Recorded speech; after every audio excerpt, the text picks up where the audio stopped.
Welcome, everybody, to Make It Make Sense with Monique Pressley. Thank you so much for being here with us, where we try to do exactly what the title says. We try to make it make sense. I'm trying to fix my camera and make it make sense at the same time.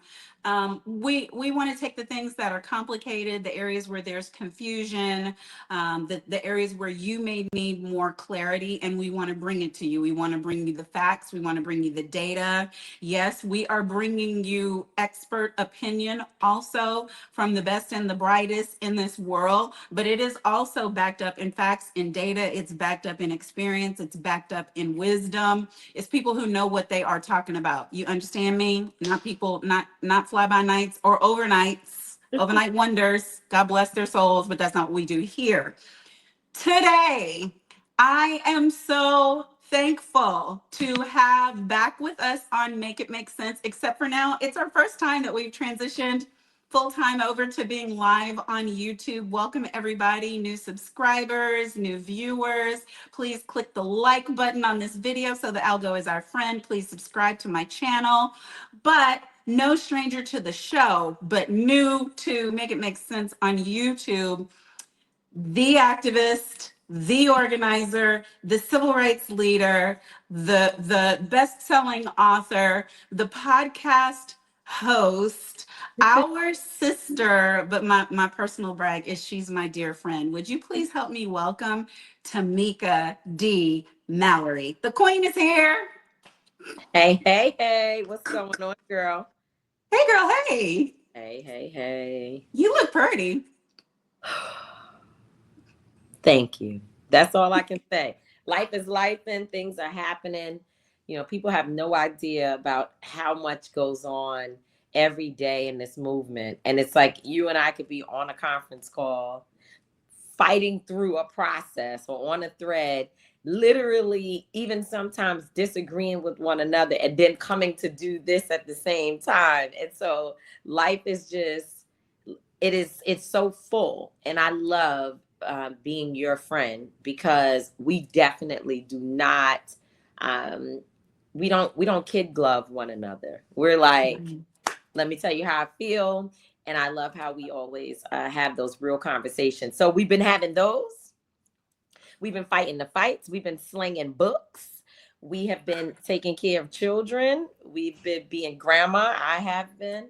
And all of that's happened at the same time. So thanks for saying I look good.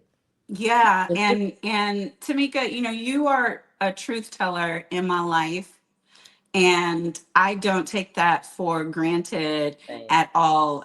First of all, I think that should be a requirement for friendship. I think that is the test of friendship. It's like the people who you can get the real from, even when the real is not what somebody wants to hear. Anybody can say yes, and anybody can say go. But sometimes people need to say wait, and check yourself, girl. And we do it. You've been in every lane. You've been in every lane for me. That's right. And I appreciate that. But I'm also personal cheerleader today because I have this. And, I was there for the launch party in New York. And was so excited to celebrate you. And I am not done. I've been working my way through. There have been points though. Let me not dive in. Let me say, you got a new book out, and the name of the book is I Live to Tell the Story. Congratulations. That's right. It is your memoir of your life thus far. And you've lived a big old full life thus far. But there are things, as much as I'm thinking I know, what I love about books like this is when people who do consider themselves to be friends of yours and have been tracking your journey with you for a while and paying attention, I'm in here and I'm like, oh, didn't know that went down like that. I remember part of that story, but I didn't know the story. That's exactly right.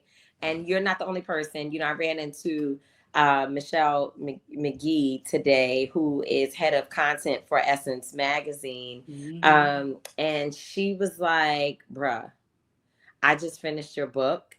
She's like, oh my God, like I didn't know. And this is one of my sister girls who has been in my life. And I think that's a testament to how we all need to just be so clear that the person you see on the outside, Yeah. whether it's your friends, your sister, your mama, your man, your child, Yeah. your children. I emphasize that because we don't always know what our people are going through. And the reason why your child is so important to me is because I think the one thing that I take away from my book is that I have to be intentional about checking in with my son, because depression is a real thing that people don't talk about. We dress it up so well. And before you know it, you can be in a real dark place. And I think in the book, you learn, and some things you knew about, but other things you did not. And, you find out that people are suffering in like real serious ways, and not like you have, we all have an issue, we all have a problem, we all have things we're dealing with. But when those problems become sort of like a colossal thing that really causes you, to in some ways kind of break down, Yeah. if people don't know, they'll just be going along and expecting you to smile and show Right. up, and you'll be doing that and doing the That's thing, right. and next thing you know, you're almost dead. And that's where I ended up. And my book really helps you to see all the things from childhood to adulthood that I didn't go to therapy for. I didn't go to therapy when, 4 boys tried to rape me as a young girl. I don't know if we're supposed to say the word rape on YouTube, but when 4 boys attempted to assault me when I was a young girl, I don't know if I definitely didn't get any therapy for a number of things that I've been through. And it took me crashing completely, which was being addicted to pain pills, taking 20 to 30 pills a day, almost dead. And you, as my sister, had no idea, right? I had to do something in one of the groups that I'm in. I'm in an organization called The Links. You know them very well. And for others who don't know, it is sort of like a sorority, but it is not through college. It is for grown, accomplished women, Black women, who get together and do community service projects, and also have leisure time and fellowship together. And I had to do something that's called the Linkspiration, where it was my opportunity to speak to my sisters and to talk about something in my life that would inspire them. And every month when we meet, someone else does this. So when I spoke, I talked about my addiction issues, and most of the women in my group had no idea, Yeah. right? Some know because of the book. Others, which may have been 2 people, know because I told them. No one knew because they experienced it in the moment. Everyone found out after I'd already gone through a process and gone to rehab. And as I was telling my story, these women were sitting like that. Yeah. They could not, they were crying. Yeah. They were like, what the hell? Like, I'm a very important person to them, right? I'm out here fighting for justice. They support me. They come to my rallies, my stuff. They donate to my organization. They were with me on a monthly basis and had no idea Yeah. that I was addicted. Yeah. So And it just, in mhm. church, often, somebody like in call and response, the pastor will say, tell your neighbor, I don't look like what I've been through. And I, many years ago, adjusted that to tell your neighbor, I don't look like what I'm going through, Mm, because what you see ain't it. It wow. is very much the tip of an iceberg. It is very much a pretty shiny thing that for us who are used to having to continue to do the work and who are kind of called into doing certain things, oh, we get used to coping all kinds of ways. Because, in my life, trial call is trial call. Client and lockup at 3 a.m. when I didn't go to sleep until 2:30 is just life for a season. That's just life. You know, Mama Lane is life, and we all come up with ways to cope with that. But what I loved in the book was the conversation, I guess maybe it was an initial conversation you were having with Mike that you shared Yeah, during the time that you were in rehab, where there was kind of this like core identity calling out of you as a called person right. who's used to movement first, people first, love for humanity. But what about you? That's right. That's and right. and you being last. And I think if you could talk about how we do something about that now, Tamika, because I know so many people who right in this very moment when we have all of this going on, which we'll talk about next, but I just think let's do the help first. That's what right. what do the helpers do when they are used to allowing themselves to be last in line? You know, I appreciate you saying that because the help first, it's almost like money first, right? We were in a meeting recently and money almost ended the whole meeting. Nobody wanted to talk about the money. I was like, I heard, and all I was in the restroom, like down the hall, and I heard your voice elevated a little bit. And I said, what? Let me hurry. I hear that's Monique. What happened? People don't even want to talk about money, right? Nope. And one of the reasons why we don't have enough of it, right, and our communities don't have enough of it is because we won't put it first to discuss it. So many of my meetings with my team at Until Freedom, my podcast, every team that I am in, which you know is a lot of teams, I force us to start Yeah. with the money, because usually it becomes the last part of the conversation. We're not talking about money right now, y'all. I'm just No, giving but you an yeah. example, right? It usually is the last part of the conversation, which means it gets cut first. You know, it's the thing that's the shortest part. Everybody kind of brushes over it. It's somewhere along the line we were taught that the idea of even discussing money is it's like taboo. Right. And I think that other communities actually are the total opposite, which is why you see more of their collective, economic power, more collaborative, more businesses, more ownership, more success in their businesses, because they put money first. And it doesn't mean centering money; it just means having that conversation. So Right. with that in mind, it's the same thing with wellness. We don't, for a long time, I didn't even want to tell people that I needed to go to rehab because that was kind of frowned upon. My Yep. other sister, Rachel Nordlinger, who you know, Rachel had her own addiction issues and she kicked those habits on her own. I mean, she has therapy and all of that, but she went cold turkey. And this happened, she did this before my story. Rachel actually helped to check me into rehab. And I because her story was different, I had a little bit of feeling like embarrassed. So it Yeah. kind of prevented me from for a while from checking myself in, because I tried to detox and I couldn't do it on my own, and I felt weak, you know. Hmm. And so therefore I was like, I hid it because Yeah. I didn't want anybody to know that why can she do it and I can't, right?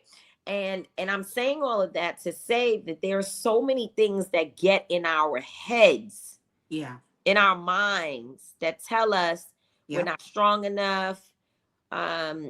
We don't deserve wellness and happiness and support.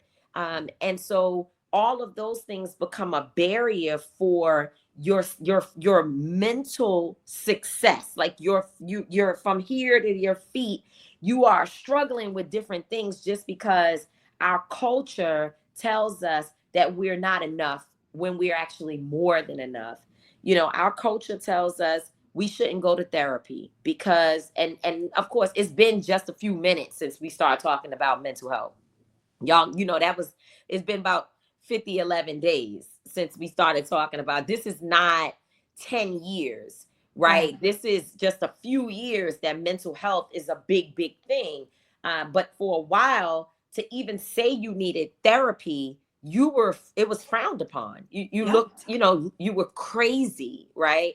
To say you needed medication to address your mental health issues, maybe you could get away with a therapist. And at one point, because Call remember, him a counselor. You had to call him a a counselor. counselor, and that used to be kind of cool for a second, that your family had the kind of resources Mm-hmm. get you someone to talk to. But if that counselor had to prescribe you medication to address anxiety or any kind of mental health issue, that was not okay. It was frowned upon in our communities. And it's just, and Black men are still struggling with Yep. actually, getting the help that they need. So what I would say to you to sum it all up is that what I love about I Live to Tell the Story, my book, is I have a quote in it that it arrests me. It captivates me because it is so much of where I stand in my life. I was born fighting for freedom, Yep. and I will die Die. fighting for freedom. Yep. But this time, freedom includes me. And that's the answer. That's the thing. I'm centering me. And that has not been the case for a long time. And it doesn't mean I don't have problems, Monique. It doesn't mean that I don't have moments where my anxiety is overwhelming. I'm involved in 50 different projects. I get overwhelmed. I get stressed. When I saw yesterday, or this morning actually, that the Department of Justice has suspended funding to federal groups that do anti-violence work and criminal justice work. I know the devastation that will cause on our communities. And I just was so heartbroken, that I did feel a lot of anxiety and stress. And so just because you're in a healing mode and you're taking care of yourself does not mean that you will not have bad days. But what it does mean is you'll have tools to Yep. help you fight through those days and not end up swallowing pills, having promiscuous sex, taking, drinking too much, shopping too much. You'll actually have tools to help you maintain a level of stability, mental stability, in the midst of the chaos happening around. Well, I would suggest anybody and everybody to get the book. That was one of my favorite quotes for sure. That set with me because I feel like you and I have been journeying a while together, and it's hard for me to say, but I know that it is true in my life that in the midst of all of this that we are in, I am quite literally better than ever. Yes. Because it's a personal walk, Yes. and it's just Yes. vows and Yes. commitments to me Yes. that even in the midst of every manner of calamity, I am still actively choosing Yes. myself. Yes. And that's why I started playing piano again for my sanity. So I had to give up my cute nails. I'm still wearing blue because it's autism awareness, but I had to cut these nails down, invested in a keyboard. And it's weird because the way I used to crave other things, including like unhealthy conversation, I now crave to just go sit and play and sing and bang my head, like trying to figure out, okay, I used to know how to play a sonata. I used to be able to read music I could by do it again. I could like, do it again. yeah. And but even in the discovery, like that takes me outside of we just hung up with the call and the blacks were blacking and the whites are still whiting, and nobody really understands why I'm even trying to do any of this. Like I just put it down. It just goes to the side, and I'm like, okay, well, I nobody won that round. Right. Nobody want. That's us. That is you and me. Nobody won that round, but we definitely came away with the understanding of different perspectives. If you don't have people that are in your life that you can argue back and forth points and debate issues and not skip a beat, that we can still hang out tomorrow or in the morning or in 5 minutes. Like, Yes. you and I could be on the phone debating in one of our threads about something, like I'm gonna meet you in the lobby in 10 minutes, but still I feel such and such and such thing. Da da da. Did you order my drink? But Yes. still, da da But da. still, Because we're not yes. trying to win. Actually, I'm not even trying to win the round. I just want my voice to be heard by the people who I love because I have a different perspective. And if you don't have people in your life that you can go back and forth with, and it's not a knockdown, drag out to the point where you're no longer friends, to where you got to cuss each other out and disrespect one another, then you got the wrong friends. You have the wrong people. I mean, imagine that. I talk to Roland Martin every day. So it's a boom, boom, boom, boom, boom, boom, boom. But in the end, I Yes, know I have had a rolling call this very day, and it was that. for real Praise, today. praise God. Yes. That's how my morning started, with first a text that said, "Get over it." And then it was followed up with a call, as if I hadn't read, maybe because I didn't respond You didn't respond. quickly. You didn't respond. There wasn't even opportunity for me to get over it before I Exactly. got the reinforcement with a little bit of explanation. But yes, Dun, that dun, is dun, dun. invaluable. But I want to pull that thread. Now that we're moving from your book, I want to pull that thread forward with a challenge to you, me, and to everybody who's listening, and say, I don't just think that's necessary in friendships and relationships, Tamika. I think that is necessary in alliances. I think that there have to be conversations that we can have, organization head to organization head, consultant to corporate leader, civil rights leader to maybe journo, and it is private facing. And it doesn't mean that when you open up my social media tomorrow, I'm going to have that on blast, or even have a veiled effort of that on blast, or that I'm going to be the unknown source in a newspaper, because I think that's part of the other why of why we, as we try to move forward together as a people, Yeah. end up fractured. Yeah. No, I agree with you that we have to have understanding. And I struggle in this area, right? Like, you and I have no problem talking about our vulnerabilities and blind spots, and just it is what it is. And I think that for me, I definitely talk to, work with people every day that I don't agree with on a lot of stuff. And I'm one of those people, like, I guess, I don't know, I'm thinking it through. And I'm like, actually, I have a lot of people around that are folks who I don't always agree with. But if you're like a Trump voter or supporter, I have no use for you in my life at all. I don't want to have anything to do with you. But if you are a conservative, which is different from being a Trump supporter for some of our people, right? I can I can I can at least, we can spar. We can spar and we can have dinner together. I don't know if you can like spend the night at my house right now. Not right now. I don't know. I don't know.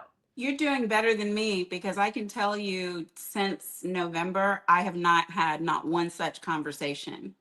Yeah. I do. I'm not, and I think it should be done. It's just not my something to do right now.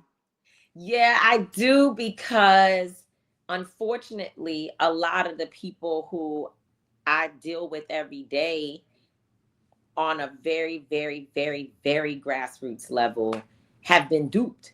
In my opinion, they believe the lies, they believe the propaganda, and so these are folks that are super vulnerable.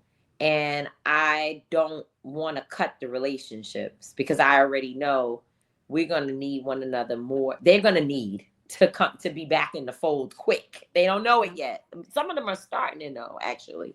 I got a text message from someone 2 days ago that was like, "Oh my God, I think I made a mistake, in voting the wrong way." They never had the ideology. They just voted that way because at some point they thought that Republicans would help them make more money. Yeah. And they made a big mistake. But that's not what this conversation is about. But I'll tell you what I get more upset about, and where I have less tolerance, are people who are supposed to be a part of our think alike, a part of our coalition, Mm. who are compromised in some in real serious ways. That is, I think I struggle more in that area. I can actually talk to the one who's completely fringe over there somewhere, but when I'm meeting and seeing and laughing and smiling with you every day, and you're supporting things like if you're a mayor and you're attempting to build Cop City, and I'm just like, how can you know that's harder for me than talking to someone who I feel like is just lost in the misinformation. So I don't know. I mean, you're real good at navigating everything from the grass roots to the grass tops. Like you're very good at navigating all those spaces. Sometimes I'm not that good at it. I think that I think that that is because you very much like we need you outside. Yeah. Like you're trusted, and there are so few that have been consistently trustworthy over time in the work that you're doing, where we know what we're getting, where you say what you mean, where it isn't the kind of side deals that you were talking about. And if we just lost Tamika, hopefully she's coming right back in. But one of the things that I appreciate the most about her is anytime that we've been marching together, agreeing or disagreeing about a particular topic, going in and out of congressional halls, or walking through the field where a mother was slain by a neighbor, it's the same person. And I think that for us in these times, what we need more than anything else is people who we know are going to be consistent, who we can look to be doing the same thing, whether they are out in the streets mobilizing or whether they are walking the halls of the Congress or whether they are on the backyard of the White House. And I think that that's who you are. And that's what's expected of you. And I know that that costs you sometimes because there are rooms that people should be bringing you into and they don't want to because they don't want the person who they know is going to say that who's going to tell the damn truth. Um, and that is a necessary role that you play. But it kind of brings me to my question on what's happening today. There's a lot going on in our country that is affecting a lot of things around the world. Most of it's not good, T. Um, and I'm just wondering, like, people keep saying things to me, like, well, where are our people in this? What are Black people going to do? Where's the civil rights movement now? Who is even leading us? What are the marching orders and things like that? And then when they had the big marches a few weeks ago, it turned into these opinion pieces about why everybody was out there except for Black folks. There were very few Black folks, and Black folks, are choosing to sit this one out, and et cetera, and so on. And I know you and I both know that's not the truth, but I was particularly offended at the how the hell dare you try to figure out where I put my Black body or my sister or my brother or our children or our parents at any given point. Because if I never participated in another protest or march for the rest of my life, I've done more than you ever, ever, ever, ever will, Absolutely. white Absolutely. person. And I mean, the real how dare you of it, like it makes me so angry, I'm gonna calm down. But I would just like your thoughts. Where is the movement? Is it a movement? And what does that look like when we are having the kind of fresh hell that you have already mentioned, such as DOJ walking back what, frankly, I view in all of these executive orders, it has been like me grieving my life's work Absolutely. personally. The work that I've done, been the work that I did previously, it just the work that I did when I was in government. I mean, it's all just there's every attempt at gutting it. I'm not saying they will be successful, but with each order and with each backing out of a civil rights case and with each attempt they have, like it has felt like a wrenching, like I've just been pulling myself from myself. Let me say that this whole thing about well, it's illegal what they're trying to do. They can't do it anyway, so it doesn't matter. It's bullshit. Because the idea or the ideology behind their desires is what we ought to be afraid of. Yeah. They can't do everything that they want to do, but certainly there are things. The president of the United States, and especially a president who also has three branches of government in his favor, there's a lot of power. There are things that they can do that does not require everybody to agree on it. It doesn't even require a vote. It doesn't even require a conversation. And moreover, it is also culture shifting that we have to think about as well, right? That some of it is just what you say out your mouth that will change the hearts and minds of our people and people abroad, and having people believe that bigotry and racism and sexism and fascism is okay. And so even if they can't get 90% of things done, which obviously they've let you know that they don't care about the Constitution. They're not listening to the Supreme Court, even when people on the bench are disagreeing with their moves or what they're trying to do. They do not care. So I would also caution us from thinking, well, it's illegal and they can't do it. Hell, who knows what these people might be able to do? But for for us to be factual, there's a whole lot of stuff that they won't be able to get done. But the fact that they want to do it, Yeah. that it is their mindset, right, is very scary. It's very dangerous. And I don't want to wait and find out which thing will they be able to succeed in or not. Now, obviously, there's nothing we could do to get rid of Donald Trump in the next however long, unless there's some act of God. And I don't mean him dying, but what I do mean is that people have the courage, and the other folks who are in the three branches of government, they are moved somehow in their hearts and minds to say, we can't, these things have to be stopped. Hopefully that does happen. But if it doesn't, we've got a while that we'll be dealing with this, and we have to resist. We have to make sure that when it is all said and done, everybody knows that there was some of us who were 10 toes down a no, a complete no, because that will be the only thing that will separate us in the history books from those who were either willing to go along to get along, people who were too afraid to say anything, people who only cared about their self-interest. We have to be separated from those folks.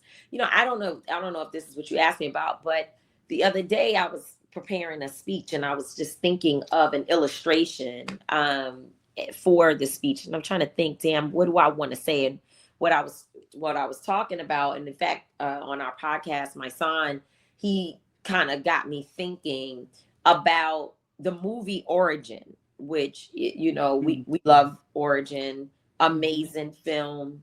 There's a part in the film where there's a group of younger people. Of course, at the time, they were obviously, this movie is set where it goes back in time. For people who are listening or watching us, if you haven't seen Origin, which is a film by Ava DuVernay, you should absolutely go and see it.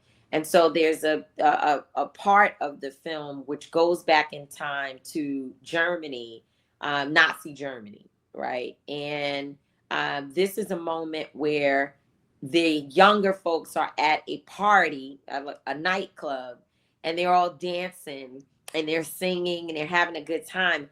And the women go to powder their nose and, get themselves together. They went to the bathroom to freshen up. While they're in the bathroom, they're in the mirror. You know this, Monique. You know about this. They're in the mirror. And someone says, hey, are they rounding up Jews? Like, is there something happening with the Jewish community? Should we be concerned? And everybody they brush it off. They keep, they're laughing. They're like, no, everything is fine. And they go back to regular, and then they go out and they swing dance or whatever the dance of the time was, right? This is again in Germany. These are mainly Germans.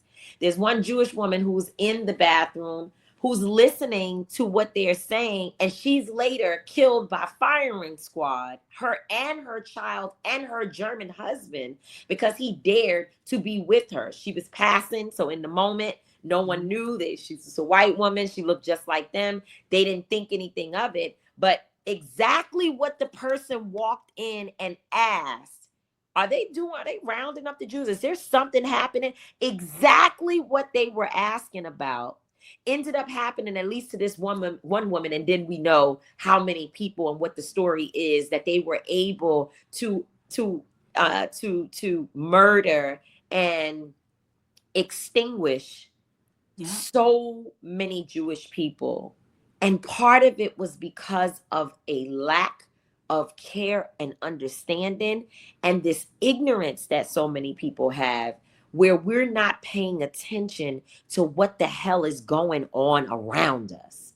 Because right? if it doesn't directly touch our doorstep, we are allowing ourselves, the collective, we are allowing ourselves to say that it doesn't concern us. Yesterday, when I was just doing Hot Topics headline news, I did 2 topics about the Supreme Court having to tell Donald Trump that he can't use the Alien and Enemies Act in order to do any deportations for now. They had to say, no, bad baby, you can't use it. And I was talking about Kilmar Abrego Garcia. And in the comments, there was this guy who was saying, why are you talking about immigration? Why are you talking about migrants? That doesn't have anything to do with Black people. We have enough stuff to worry about ourselves. And I'm like, and there's where you blew.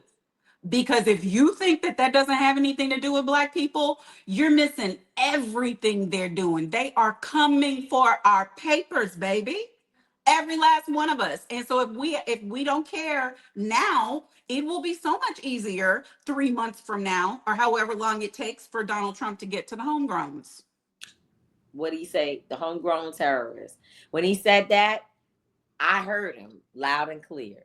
Because if you remember, in his first term, William Barr, who was his attorney general, was Donald Trump's attorney general, established what they called a Black identity extremist list, which was a list of people that the federal government determined to be radical Black people who, we're too we love Black people too much as far as they were concerned. We were, considered to be dangerous, right? We never saw, which one day we will, the files on who was on those lists. But what is a Black identity extremist? Like, what does that even mean? We know who's on those lists. We know exactly who. We know who's being targeted. We know that I was being followed. We know that other people who look like me. Of course, we know Ben Crump. I mean, even the feds went to Ben and said, there's some danger around you, sir. And you need to shore up your security and get yourself together, because you walking around, Ben, he gets up, he walk out the door on the phone doing his thing. And the feds said, sir, you need some people with you. In Louisville, Kentucky, I was walking in and out of a hotel, minding my business, until a person started calling the hotel saying, did you see that woman? Calling the front desk of the hotel saying, did you see that woman who just walked in? She's got on let's say I had on a blue suit. She has on a blue suit. Oh yeah, tell her she's dead. Tell her she's dead. We see her. She just got out of a green car. Or, I mean, they were the people at the front desk were like, oh shit, they were shaking. But I tell you one thing, honey, the Black women at the front desk and one gay white man. One day I came in late at night and they met me in the lobby. This earlier in the day, the FBI had been there to talk to me about, like, these threats are real. These people know where you've been, because they were calling the hotel telling them everything about me, Monique. You remember this. Everything about me. So we started getting calls, like real, DOJ, different people calling around to just make sure that the security was tight and that they understood the seriousness of the threats against me. And so that happened in the daytime. The feds and the police came together. They met with me in a ballroom in the hotel. So I went out, did what I had to do, never stopped doing what we need to do, no matter how many threats, we just keep going. I got back to the hotel at night, and the black woman at the front desk, the one gay guy, white gay guy, they like, come here for a second. Talk. We need to talk to you around here, around this pillow on this corner over here. They said, we just want to let you know, if a MF roll up in here, we all going down together. So you could go upstairs and get in your bed and rest, honey. Because before they get to you, they gonna have to take us out down here in this lobby. And that white man, that white gay man, put his hand over his chest and told me, I promise you, we will not let anyone hurt you. Unfortunately, people have to put themselves in harm's way in this moment. And that's not something that I want to promote, but that's the type of energy we're going to have to be on. Because and it's not just the ones who we regularly expect out on the front lines like you. And that was exactly what I was about to ask you next, because I'm going to unfortunately insist upon you answering my question about what's going on in the movement, because people want to know. But what I know has to happen that we aren't seeing now is a real desire of people to, or an understanding, the way that you said it, that something will have to be sacrificed. Like we listened, those of us who listened to Senator Cory Booker's 25 hours of speaking, and one of the repetitive themes that he kept coming back around to was the need for the masses to all get out and do something, or be in and do something. It's not going to be this senator, that representative. It's not going to be this activist, this lawyer. In this hour, it's going to require all of us on some level, and it will. Everybody may not have the guts, the spine, the willingness to be in some of the places that we have stepped. And I have had the benefit of being around with you with Until Freedom with Ben for marches. I was saying in before I introduced you, like, even if it's been when we are in the field where a woman was slain, I've walked through with attorneys and showed up for people's autopsies with families. That is a particular work that I'm called to. And everybody is not called to that, but everybody needs to be doing something. So, Tamika Mallory, what is the something right now? Like, are we headless and aimless right now? Are we decentralized but working? And what is the work, and what should people be doing?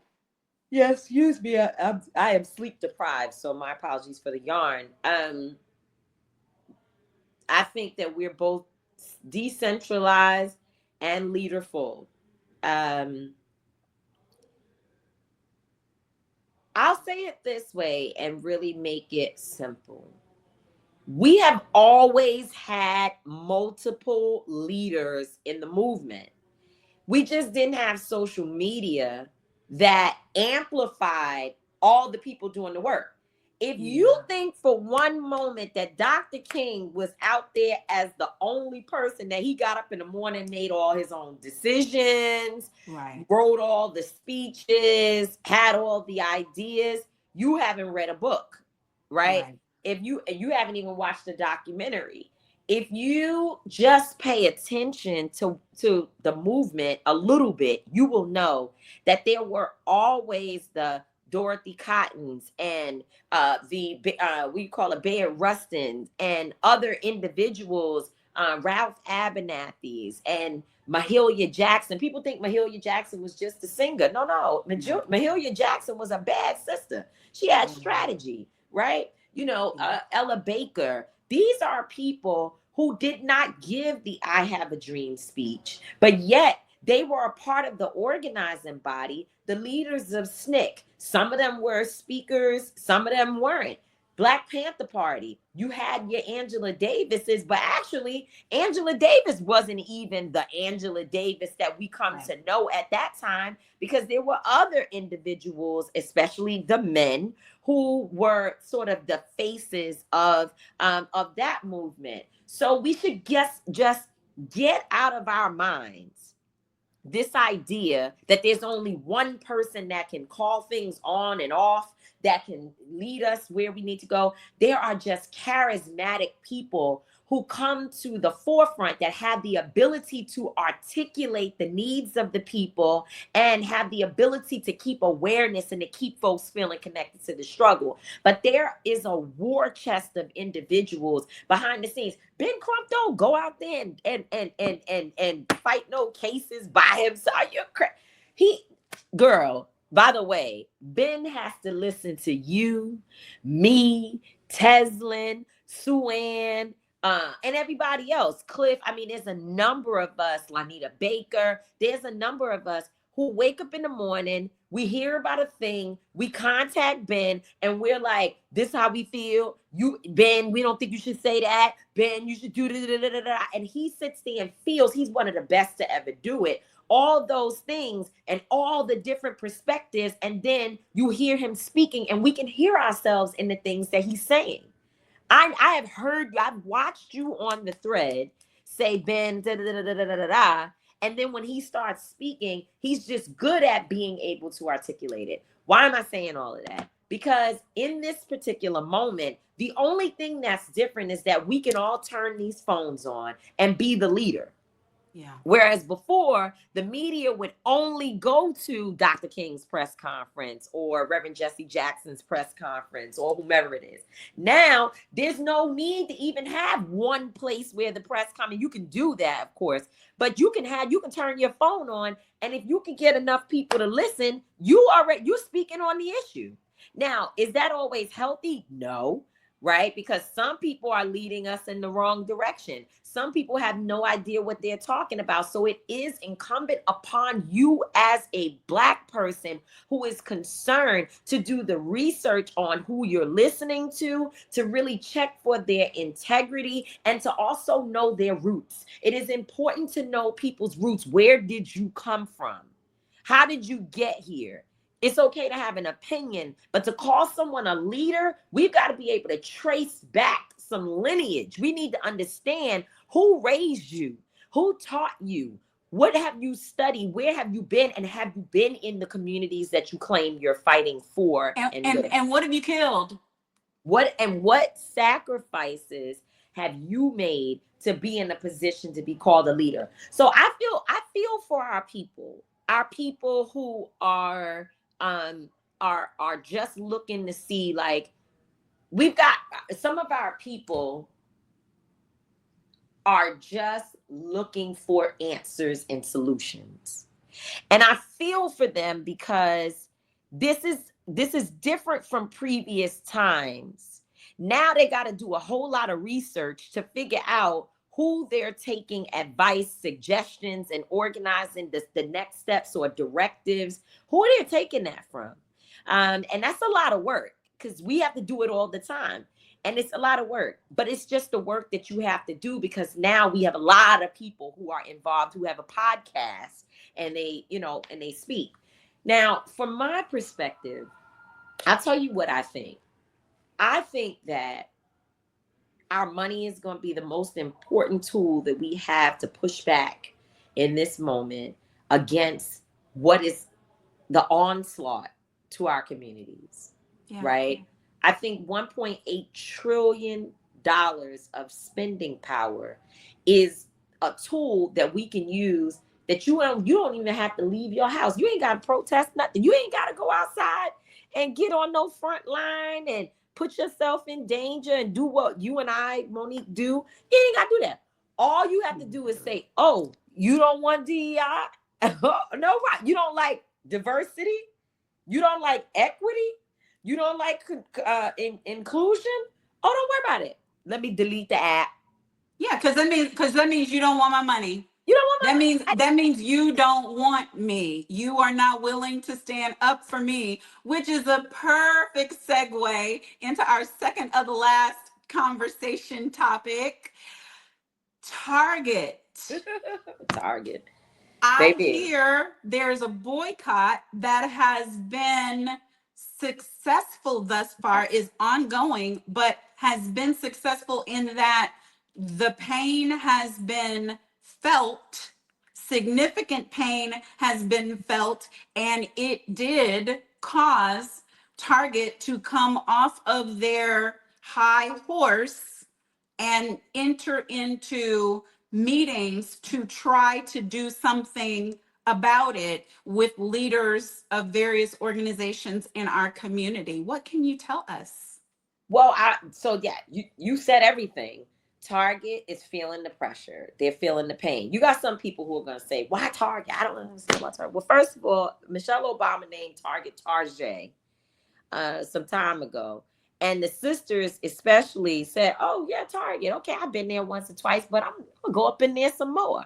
And guess what we did? We went to Target. We spent 4 hours walking around, talking, meeting people in the aisles, and really becoming, in many ways, a partner with Target.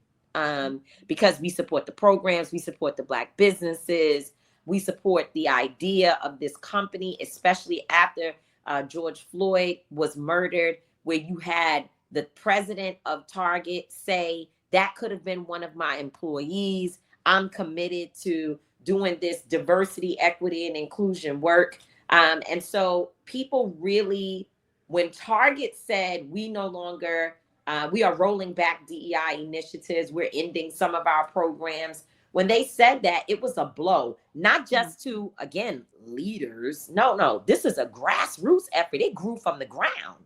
I didn't even know Target said they would that they weren't going to have DEI as part of the foundation of their business anymore. You know where I got it from? I went on Instagram. I was looking at something else, and I got 3 DMs behind one another. Boom, boom, boom. At the top of my phone, the DMs was coming up from people I know who said, F Target, did you see this? I can't believe it.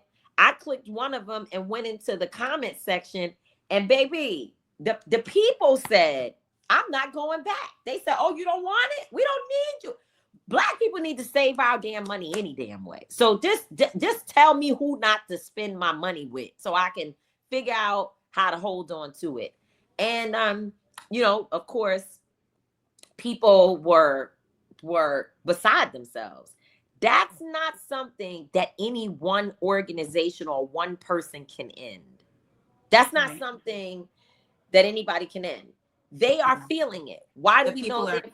The people are going to have to decide. But I want to be clear as we discuss it that even though this administration put out an executive order and tried to declare diversity, equity, and inclusion programs and policies illegal, that is not what the Supreme Court said. An executive order is not law. Congress has not declared such policies illegal. And so when companies are complying in advance and capitulating in advance and saying that they're getting rid of something because of an EO or because it is illegal, that's a lie. That is a falsehood. They are making corporate decisions based on policy recommendations of an administration that is being led by somebody who thinks that they are a king. But you can look at places like Harvard, who for real are right now not just 10 toes down, but both middle fingers up, saying,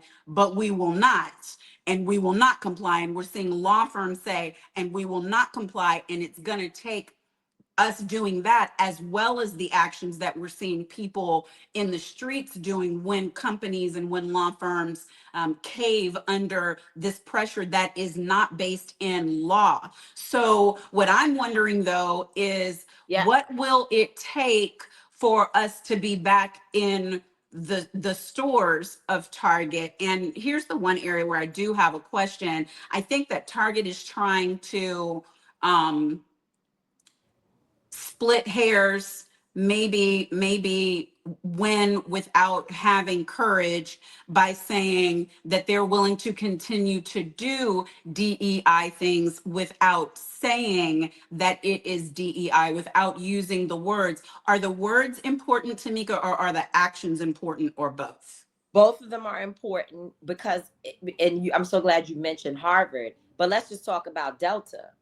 Let's look at Costco's. Let's look at Ben and Jerry's. Let's look at Sephora. Let's look at these other businesses who have said, we're not ending our DEI practices. We are keeping and maintaining that diversity, equity, and inclusion is an important part of our business. And let's just say on the onset, so that no one gets confused, we're not saying that DEI is perfect. We're not saying that it has been equitable for our communities, but we know for sure that when this administration says that they're rolling back DEI, they're definitely talking about Black people. Yes. Am I wrong? No, because even though they call it these illegal and unconstitutional and un-American DEI policies, they have not been calling for changes to the parts that deal with the special needs community. Right. So that's why you can have a governor of Texas like George Abbott to have the unmitigated gall to call for the end of DEI policies from a freaking wheelchair. That's right. He's not saying get rid of the ramps that allow him ingress and egress out of the state capitol. That's right. No, he's not. He's not. And so that's been one of our sticking points. And when we met with Target, Senator Nina Turner, myself, and Pastor Jamal Bryant, when we met with them, that's precisely what we said. Explain to me what is the difference between Target and Delta, Target and Costco? Just explain it to us. And no one has been able to answer that at all, because they have pretty much aligned themselves with bigotry.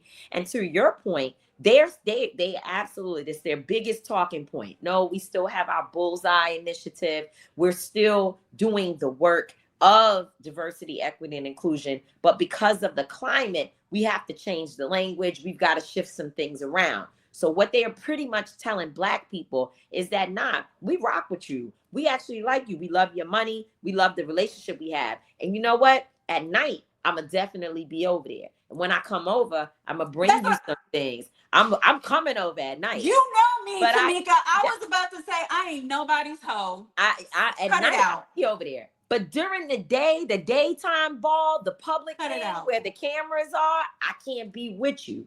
But I promise you, I love you. And what that means is that they are calling themselves, they're trying to be neutral. And I made it very clear in my— I am not your secret. While you get all my goodies.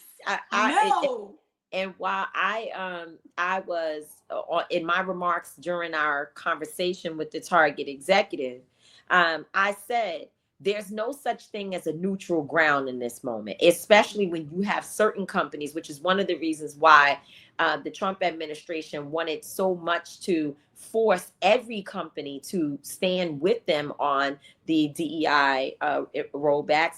The reason why they wanted that was because they needed to give all the companies cover.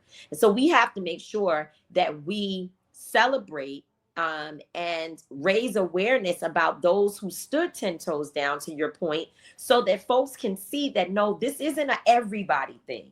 There's some folks who have had the integrity to say that not only am I not going to change the plans, but I'm actually going to still call it exactly what it is. And I am not going to capitulate. And that's what Target should have done. They made a mishap to think that they could have the type of relationship that they have with Black people and Black women especially, and to go out and make these public statements. And by the way, Monique, the kicker that I brought up to the executive, and I've been mentioning it everywhere, they caused a rift to some degree in our communities between Black business owners who are in Target and Black people. Even you and I had a 2-hour knockdown, drag out conversation about what do we do with the Black businesses. And you never said that we shouldn't boycott. You just said, I'm just still trying to figure out what is the strategy, because you're not giving me strategy right now for what we are going to tell these Black businesses.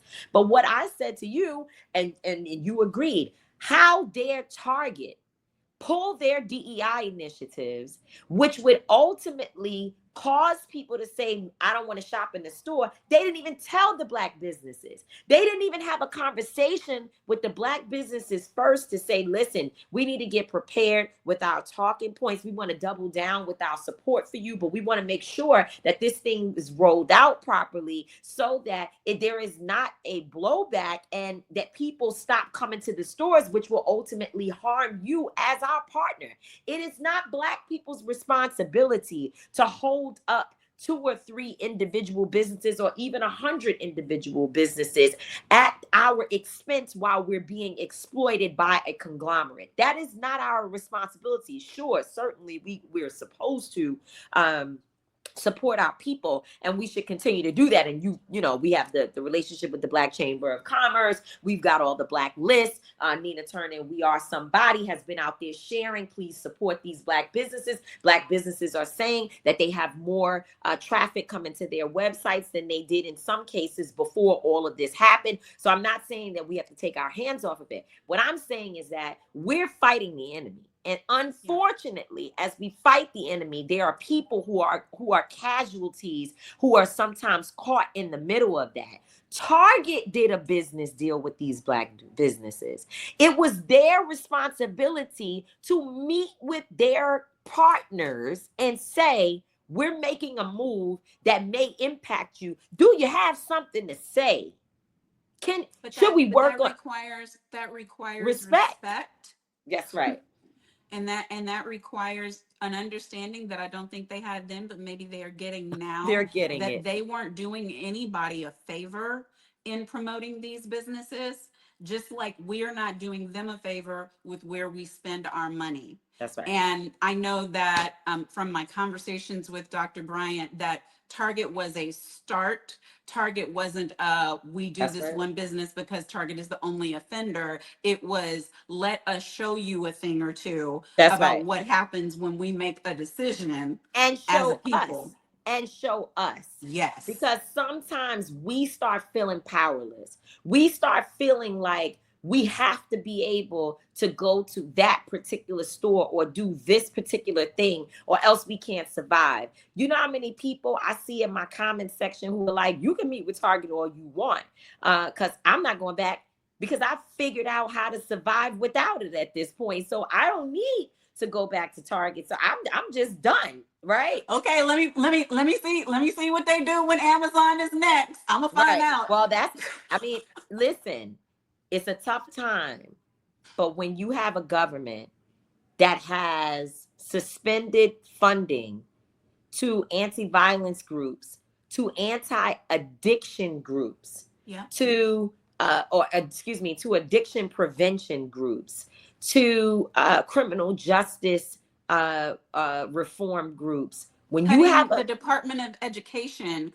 which cuts special needs communities, and we are disproportionately represented there. Every action that they are taking, every action they're taking hurts us most. Hurts us first, most, and last. Which brings me, last point, because I'm running out of time, brings me to what we doing about it, because there is another thing that is being done by Black people, with Black people, for Black people, in Black communities all over this country. I believe that you certainly are one of the visionaries of what is about to happen. Tell us, Madam Co-Chair, about the State of the People tour. Yes, the State of the People Power Tour. State of the People Power Tour. Yes, is an effort that really came from the State of the People 24-hour marathon, where for 24 hours during the time that Donald Trump was doing his State of the Union address of lies and fear-mongering and misinformation, we said, ain't nobody got time for that.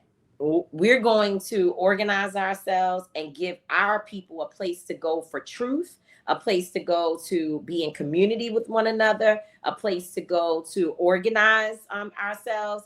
And it was a beautiful, beautiful, beautiful effort that came together. And our drill sergeant, I have to call her a drill sergeant because Angela Rye, I tell you, Lord have mercy. The lady never sleeps. She works day and night. And I'm so grateful for Angela because her I'm passion, amazed by her. I tell her, her all the time. We get off yeah, meetings and I'm like, because I'm praying and praying for you all, especially who are leading this effort. But when she finishes a meeting, like just yesterday, I immediately send her a prayer, just strength, power, peace, wisdom, that's right. just in gratitude, because we all have our gifts. Yeah, My girl is she's bad to the managing. bone. She is managing a lot and holding a lot, but she really wanted us to, and she's been saying it's a love letter to Black people Yeah. that we stay together, that we not focus so much on Donald Trump or an administration, but focus on the solutions for our own community, and also again community healing and being together.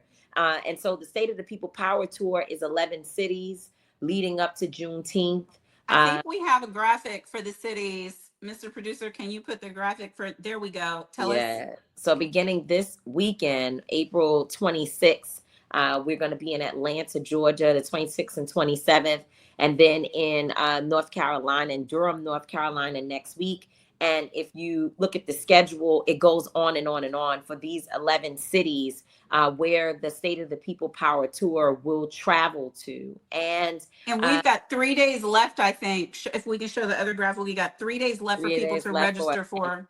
That's right. You can go to stateofthepeople.com. And, this is an effort of different types of people. So you have in this space, I'm just naming, let me think of who I would say. You might have like a my son, who we know is a grassroots, very, what do we call my son? He's an organizer who's very, I'm trying to think of the right word. He would be considered more of he's a street guy. Like he works with people from the streets, right? He is going to be sitting down with your gang members, and working with them on some of the needs of how we keep violence down in our streets. And this is where you're going to find him in his everyday life. He's sitting on calls alongside someone who might be in government, right? Who has never done that at all. And I don't mean in government in terms of an elected official, but a staffer or someone who Vince is Evans, Vince, my Vince, favorite deacon. Vince. But Vince will go to the streets though. He So will it's a go, little but his lane where is he works thrive. every day is dealing with members and dealing with legislation Yes. and dealing with Yes. that lane. Yeah. Yes. My son, he says he's a raptivist, right? And then you have someone like Vince who really seriously moves legislation. He moves Yeah. legislators, right? And this Yep. is it's two different worlds. They on the call together trying to figure Yep. out like how do we get this done? You got Gary Chambers on the call who's working alongside, other individuals. And so the great thing about this effort is that we are ourselves exercising our muscles. That's what the Target Fight is about. That is what the State of the People Power Tour is all about. That we're exercising our strength. We're showing ourselves that we're not Yep. we're not under resourced or powerless to the extent that there is nothing we can do, because That's there right. are people around this country who have never been able to depend on elected officials, the federal government, or even their local government to address the needs in their local community. They have found farmers markets. They're growing vegetables and fruits and feeding their own. They're running programs out of their churches. They're doing anti-violence work. These people have been self-sustaining for a long time, and we need Yeah. to know who they are. We need to know Yeah. the best practices of Black folks around this country. So as Yeah. we Okay. So travel, explain that, because I don't know if we explained it yet. The tours, each tour for each city stop is 2 days, and the yeah, first yeah, day is what, and the second day is yeah. what. So that I was certainly going there. So Sorry. we on the same page. No, you're right. I'll get to talking. Um, But so as we travel the country, not only are we doing what everybody is interested in, a good rally to pump us up. Everybody wants to know about the town hall meetings where they get to express themselves. But guess what? We're also doing listening sessions in communities just to hear from people how they're feeling in this moment. We're doing mutual aid work where we will do actual volunteerism and get people engaged, making sure people know one another that have never met and they live in the same city. They live in the same area. They don't know one another, but they're going to need one another. And so we are working on a day of rest and of resilience, and healing, and us being together in community. And then the next day, we're doing the power building work. Some places they only have one day, and in those places, it's a combination of all of those things at one time. But for the most part, we have 2 days, two powerful and packed days of workshops and other opportunities for people to plug in. And I'm quite excited. I feel so honored to be able to serve in this way, that it is not just a protest, it's not a march, it's not a rally, it's not even about Donald Trump, it's not even about Elon Musk and going. That's not even what we're centering. We're centering what are your needs as Black people, and what is your expertise, and what do we need to know, and what do we need to uplift. And that's what the State of the People Power Tour is all about. And I hear your heart and see your heart in all of it, because especially in the going in for listening and the going in for cares, because anytime you and I have ever been talking about doing anything in any city, the first thing you've always asked me is, who are the organizers already Oh, on the ground? Who absolutely. are the groups Got it. doing the work? Will they be there? Can I contact them? And then sometimes even when I'm trying to get a statement done for Ben, do something, you're like, add so-and-so That's because right. they were there before we got there. And Before that's we not got, what we do to people. baby, So baby, don't you make it blow up because you forgot the people's names. But guess what? Our names matter. Our yeah, names matter.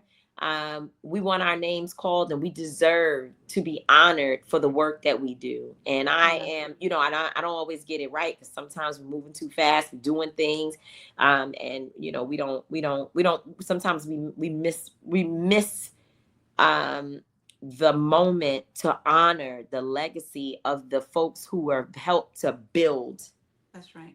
things, movements. But it's happened to me so many times. So I try my best not to perpetuate the same nonsense that this movement has done to me, where I've done work, and next thing I know, I look up and people who've never been involved in it are in the White House meeting about it. I'm like, well, you don't even know what we're calling for. So how are you having the meeting and you don't even know the intricacies of what's going on? And I've actually had some families to be pretty upset about that. I'll tell you, Tamika Palmer, Breonna Taylor's mother, is one of those people who was like, I don't get why so-and-so is meeting about my daughter. You haven't never talked to me. Right. Or, You or, know? or they've even gone as far as to be like, oh, well, I won't be attending unless. Oh yeah. Yeah. This Oh, for sure. person who actually was with me when this happened, they're coming, I'm coming. They're not coming, I'm not going. And people need to have, as you and I just talked about this past week, hard conversations are healthy. That is part of healthy communication. So don't try to go around me when I could help you. I can hear hard things, That's and right. I may have to say some hard things. But We can have card, but let's not lose our integrity along the way. I love you, Monique, so much. I I gotta go love now. you so much. And look, you have that one, and this is my first book, and I have this one. Look at us. Can y'all get my sister's books, please? Thank you for joining us today. Where Thank can you, they get sis. the book, I appreciate Tamika? you can order it from anywhere that books are available. Of course, Black bookstores. I've been, asking folks to purchase from them, which, there's a list of Black bookstores that if it's not one in your community, if you know of one nearby, they will ship you a book. But worst case scenario, not worst case, let me not say that. But in other scenarios, Barnes and Nobles is an option. And then, of course, anywhere else that you purchase books.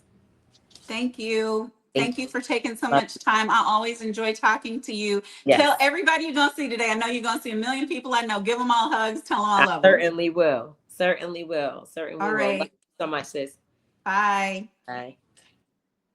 You guys, it is always the best time, the best possible time when I'm having a conversation with my sister. As you can tell, we went long, but long is not wrong when you are getting to speak to someone who really is a walking history, walking example of what it is to answer the call of God and to answer the press and the call of humanity. And Tamika D. Mallory has done that time and time again. Please support her by getting her book, by supporting Until Freedom, by supporting all her endeavors. We certainly support and do anything that we can, but it takes all of us, just as she finished saying. Speaking of it taking all of us, if you enjoyed this conversation, please like, go back, look at the other ones, like those, share them. That's what we ask you to do, to share the information. We are here for you Monday through Friday, noon Eastern on Make It Make Sense. We have another exciting show tomorrow. So please subscribe if you haven't already and share this information with someone you know. Until next time, stay safe out there.